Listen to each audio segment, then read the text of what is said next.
Good morning. My name is Faustina Hwang. On a day like today, we will necessarily give you very high level, lots of information about lots of different topics, but it's my privilege to have approximately a half hour to really dive into one of the areas in a little bit more detail. And one of our research areas that we're known internationally for in Reading is haptics. So I would like to tell you a little bit about what we mean by haptics and give you some examples of projects that we're doing in this area and opportunities for students to get involved in this topic. So, haptics, touch technologies in biomedical applications. So haptics, the word haptics originates from a Greek word, and it relates to and refers to things that are based on touch. So this morning, when the alarm clock went off, and you hadn't quite opened your eyes yet, and you were feeling around on the bedside table looking for the alarm clock, you were using your sense of touch, and that's using your sense of haptics. Now, haptic perception, in order for our bodies to perceive haptics, we use information that is broadly categorized into two areas. Cutaneous input is what you get from stimulation to the skin. So we have receptors embedded in our skin. So this gives us information about things like how rough a surface is or its temperature. So that's cutaneous input. Kinesthetic input, on the other hand, gives us information through our muscles and our joints and our tendons. And with that, you perceive things like weight or hardness. And one way to kind of get your head around it, imagine that you were wearing a really thick pair of gloves, the things that you can't feel any longer, that you wouldn't be able to feel surface texture so well. That's cutaneous input. But the things that you can still sense, like heaviness, if you're wearing gloves, that would be considered kinesthetic input. So now I want to ask you, how do you feel? You might think happy, maybe a bit nervous, really excited about starting university possibly, but that's not quite what I mean. I want you to think literally, how do you feel? And for this, I need a bit of audience participation. So do most people in the room have a mobile phone with them? And could I ask you to take out your mobile phone at this point, please? And if anybody doesn't, you can share, you can cooperate with the person sitting next to you, and that will work just as well. Okay, so what I would like you to do first is compare the smoothness of the front of your phone with the smoothness of the back of the phone. Okay. Okay, next task will require some participation with the person sitting beside you or behind or in front of you. Find out which phone is warmer. So you're comparing the temperatures of the two phones.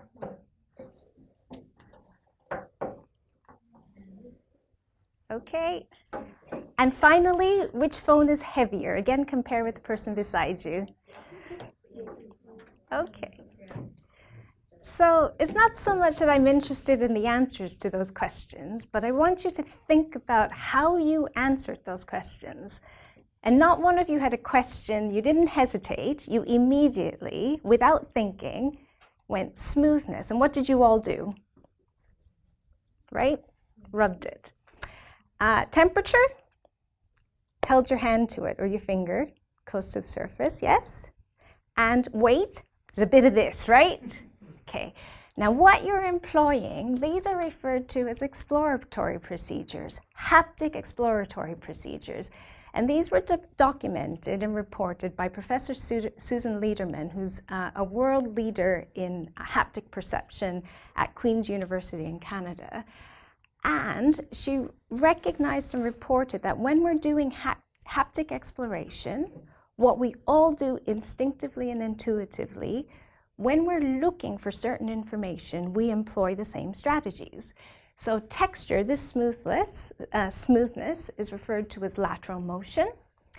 In order to assess weight, you use unsupported holding. And these are consistent strategies. We all instinctively use the same strategies, but nobody taught us those.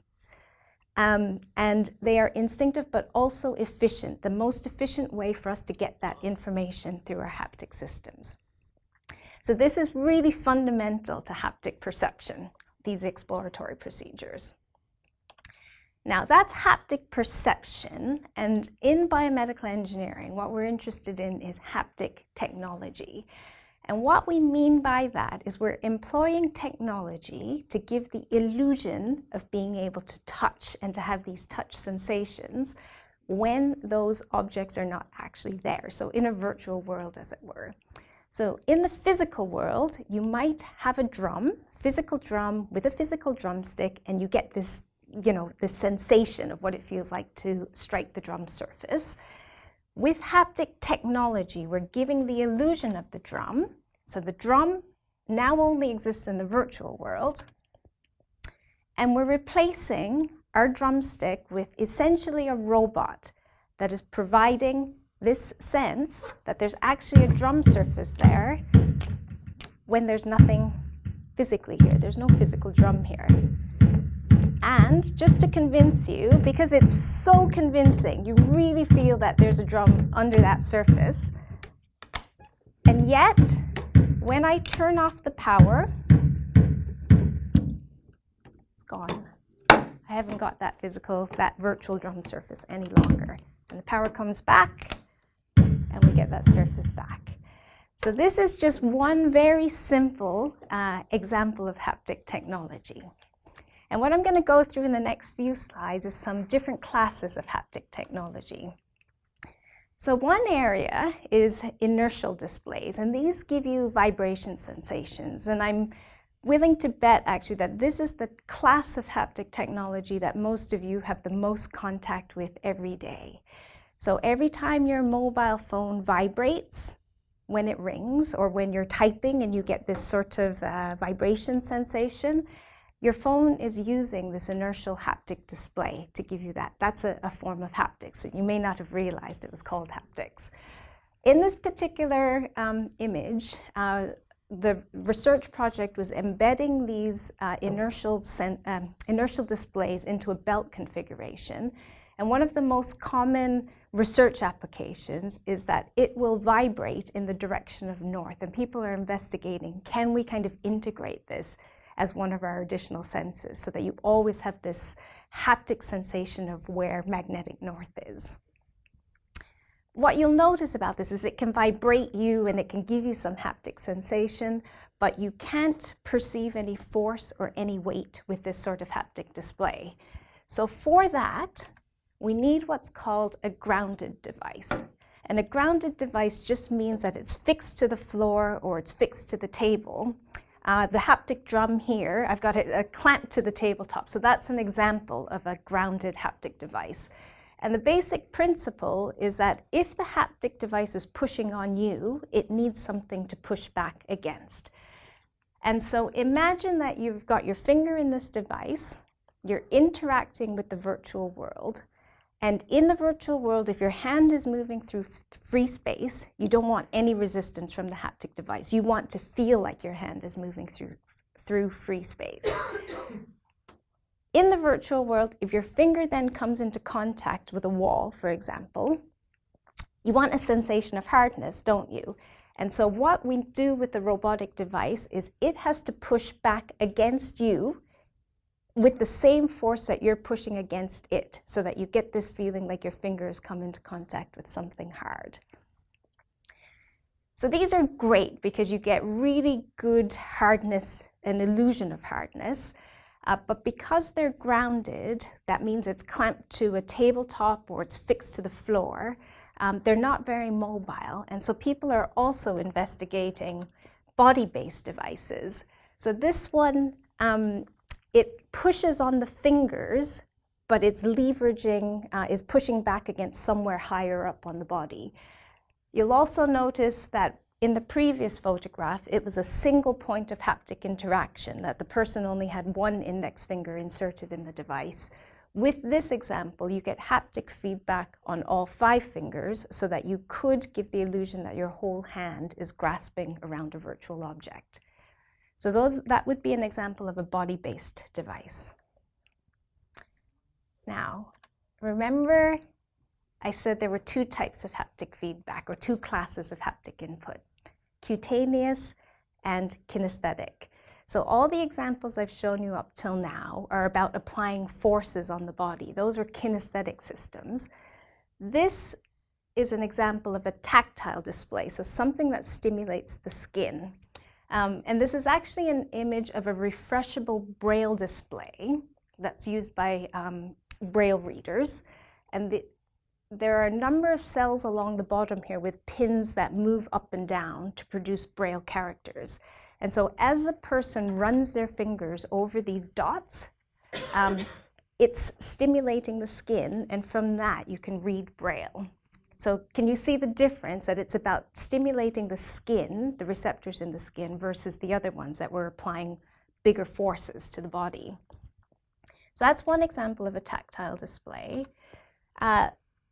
That previous example used pins that went up and down, so the stimulation was kind of perpendicular to the surface of your skin.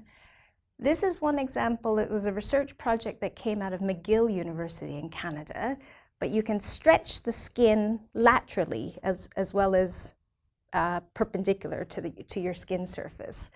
And so this device has little combs that can be controlled so that they move back and forth, stretching your skin ever so slightly from side to side.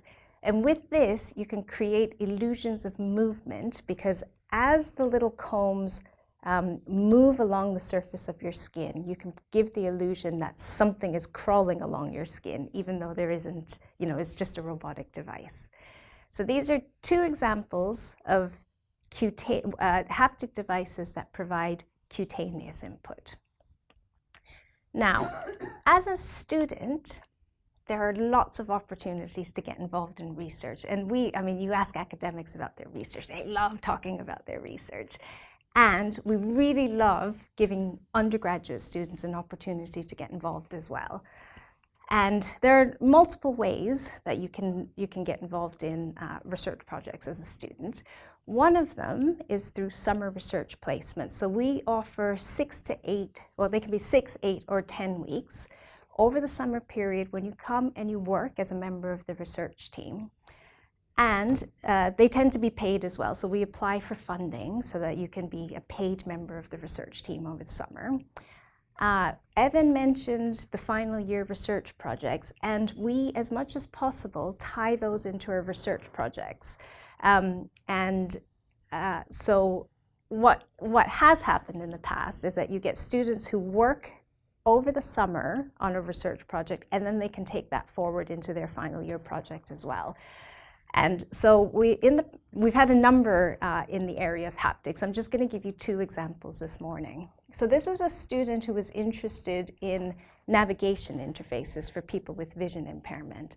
And so for a blind person who's navigating with a white cane, when they're walking in the street, the ears are really important for things like monitoring traffic, knowing what's happening in the environment around them.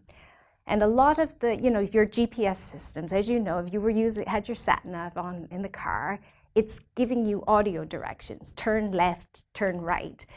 But if your audio sense is already occupied and really important for monitoring, for example, whether there are any oncoming cars, we're interested in whether we can use haptics to convey direction using a modality that is not already overloaded with other information. And so the student designed this haptic interface, which I will pass around now. It has a dial on the front of it. So again, he's harnessing cutaneous input, but the idea was that it had a little tactile, it's a compass, but it's not always pointing north. The idea is that it would point you in the direction that you were meant to be walking, but using the sense of touch. And so when you try this, you'll be able to feel that there's a line that's pointing, and as you turned, the idea was that you turned and it would turn with you, and you knew that you were walking in the right direction when the line in the middle aligned with the 2 notches on the outside. And so he designed the haptic interface here, thinking about, well, what is our perceptual capability in our fingers? There is a Bluetooth module in here that was talking to his mobile phone. So the phone was doing the mapping and then conveying the directions via this device. So I'll just pass this around so that you can have a feel, because the thing with haptics, you need to be able to feel it. So shall I start here and you can just pass it along. So the student did this project as a 6-week summer project and then carried it on into his final year project. So he was able to accomplish quite a lot by the end of it. There was another project that I want to tell you about that's about scientific visualization, again for people with vision impairment. And you'll all have studied sciences, you know how much reliance there is on visual graphs and visual, you need to be working with figures and with, plots of data, that sort of thing. And so the sciences are really challenging still for people with vision impairment, in part for this reason. But using visual information is just one way of conveying that information. And so this student was developing a combined haptic and audio learning system for students who were blind. And so if you have a haptic or a sine wave, for example, so we've just got a sine graph here, and what she developed was a system, this is one of the haptic devices that you see on the right there, where the user holds onto a pen type interface, and her system, using that haptic interface, you could actually feel the profile of that graph, and as you navigated through it, it would also have audio information that supplemented what you were feeling. So it was using haptics and audio to convey what is typically presented as a visual-only graph. This student as well started this project as a summer research placement, took it forward into her final year project. She later published this work and won Best Student Paper Presentation at an international conference. Went on to do her PhD not in haptics, but incidentally then took up a postdoc back in the area of haptics. So both of these projects actually we're really enormously proud of the work that our students have done. They both entered a national competition called Set for Britain. So it's all about encouraging young people working in science, engineering, and technology. Both selected as finalists and went on to present their work at the Houses of Parliament.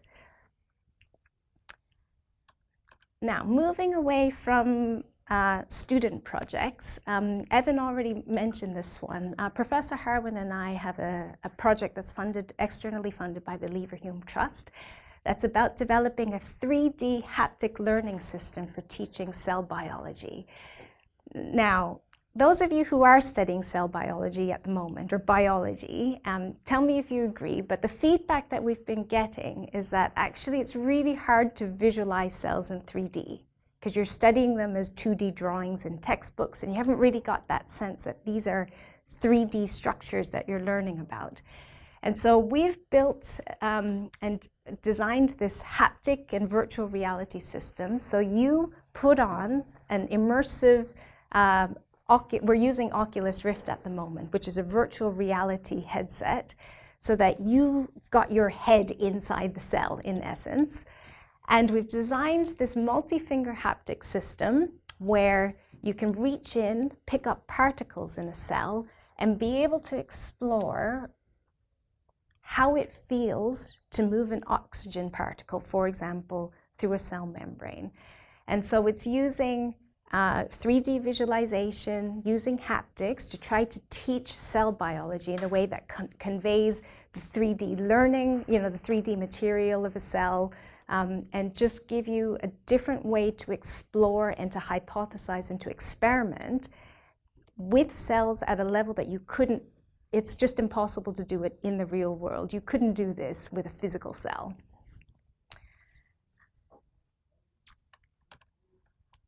Now, Professor Harwin in the past has also had a project called Haptel, which is about using haptics in dental training. I'm not going to talk about this one. I'm just going to play a video instead. Oh, let me warn you, there's going to be the sound of dental drills. Okay, so brace yourselves. We're just going to start now. You shouldn't feel any pain at all. But if you do, just let us know and we can stop at any time. My name's Margaret Cox, and this is the Tactile Lab, which is in the Dental Institute in Guy's Hospital, which is part of King's College London. The equipment that you see behind us here, and what it does is it acts as a virtual dental workstation. You could say it's a virtual patient for dentists, although it's probably a very well-behaved patient. You put on these virtual reality glasses, that tracks your head movement when you're preparing the tooth to mimic essentially what it would be like to drill a tooth on a real patient. You've then got a virtual reality handpiece which tracks where the handpiece is in relation to you drilling the tooth on a patient with a cavity. Upstairs there are 77 real dental workstations which cost £45,000 each. And these ones were designed so that the students could try out things over and over again.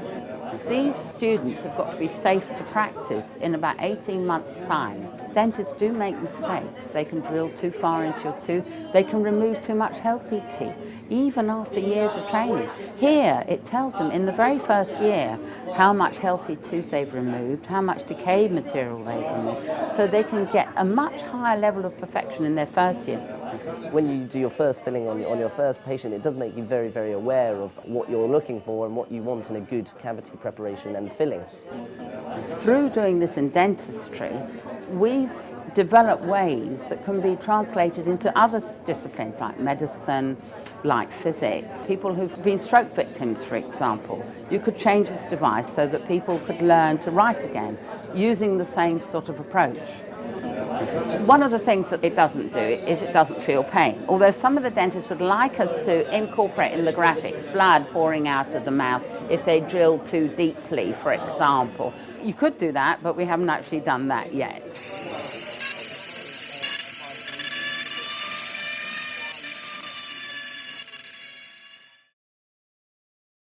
Okay, so that Haptics project actually wrapped up several years ago, but King's College in London still have these haptic workstations that they're using for dental training. And dentistry is one area, but there's lots of interest in surgical training generally. The idea being that the more practice you can get and the more realistic you can make that practice, the less we need to rely on experience with using live patients and biological materials. And so there's a quote here from Dr. Ali Barrow, who's director of a startup company called Generic Robotics.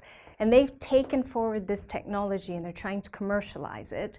And his quote is, "No matter how much training a surgeon has, there's always going to be a first time on their first human patient." And so their objective in designing and developing these haptic systems is to try to close that experience gap. So the additional bit of the story around GR is that Ali and his colleagues, so Ali is the founding director of the company. He is one of Professor Harwin's graduates, and actually most of the employees at this startup company were also graduates from Reading. So we wish them success. They're still, trying to build up investments and still trying to take things forward, but they're doing very well at the moment for building forward these haptic systems. Okay, so just to summarize what we're trying to do with haptic systems, it's about enabling more natural interaction with the digital world. If you imagine that you picked up a ball of clay, that you could very easily and intuitively manipulate that clay in your hand and can coax it into the shape that you wanted. If instead you're doing this on a 2D screen with a keyboard and a mouse, trying to get that same molded shape is much more difficult, and haptics is one of the areas that just tries to give us a much better sense of what it's like to interact naturally. And so I'm just going to close with one more video. This one is from Generic Robotics, just to give you some people's impressions of how close we are to enabling natural interactions.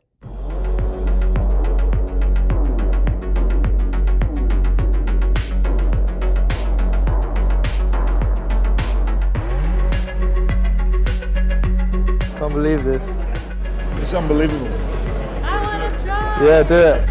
I couldn't believe quite how realistic the experience was. Oh man, this is insane.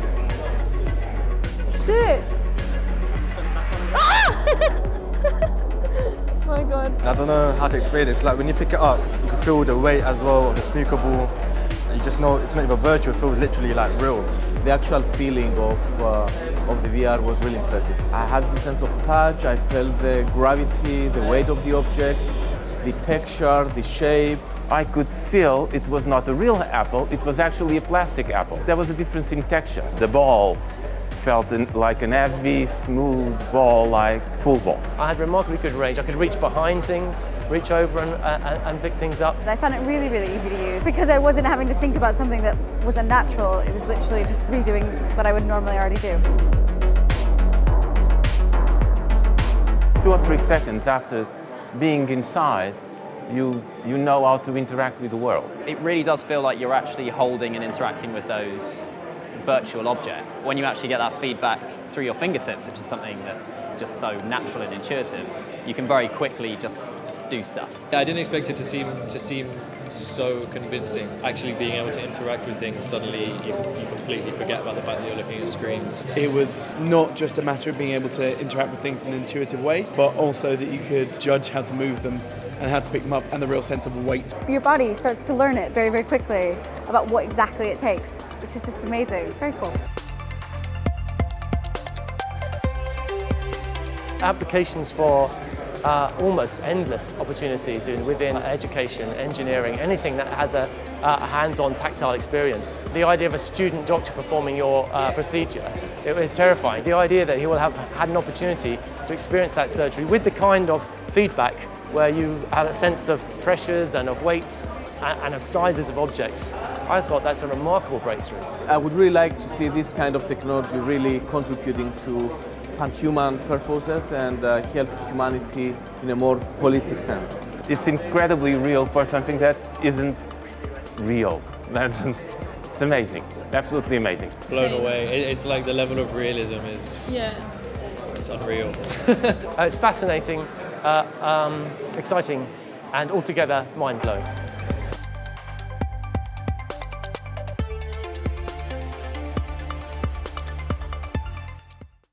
I would like to thank you very much for your attention.